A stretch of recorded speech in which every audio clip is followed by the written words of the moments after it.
This video will go over the advanced Okizeme and defense techniques in UNI2.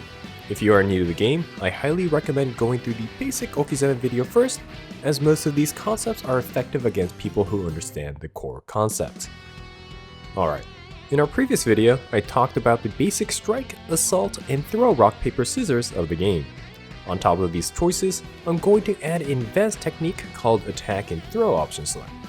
For people who don't know, option selects are specific inputs that will execute different things based on what is done by the opponent. Let me show you what I mean. First, I'm going to record the training dummy to jump up, land, and press crouching A, then immediately D afterwards.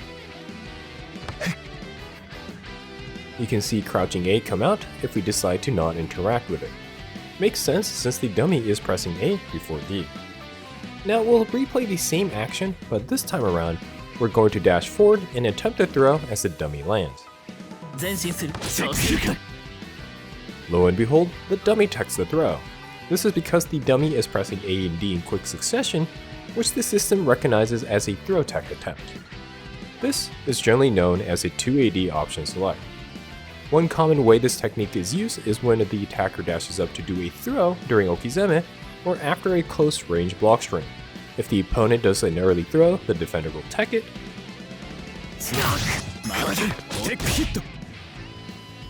And if they delay too much, they will get hit by the 2A.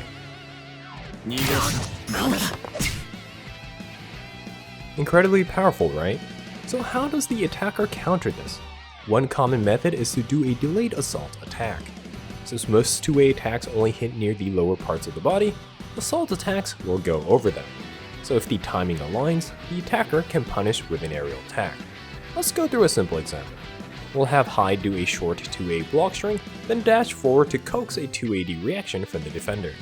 Once he's in throw range, his assault will go over the defender's option select and punish.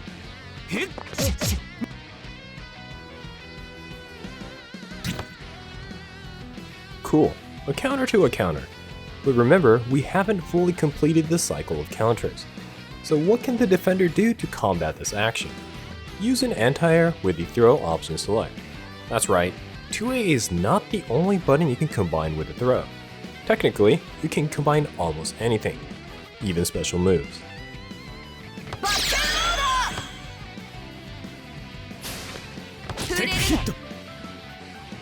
Now this will vary a lot between characters, but we'll use Nanase's 3C as an example.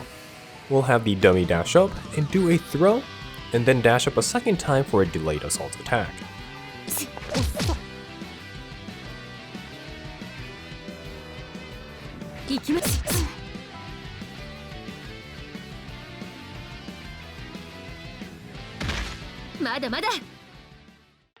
Alright, we are on the last few steps.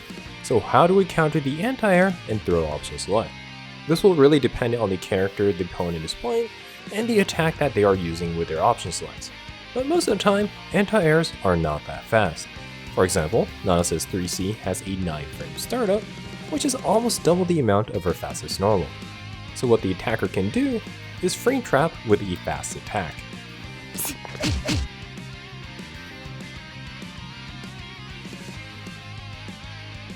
Now what can a defender do against a fast attack? Well, block. And you know what beats block?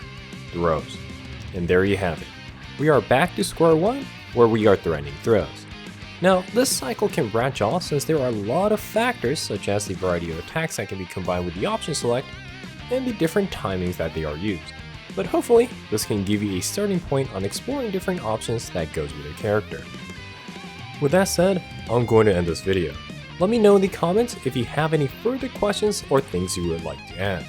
Also, if you found this helpful, consider subscribing to this channel and supporting future guides through Patreon. Alright, until next time, have fun with fighting games.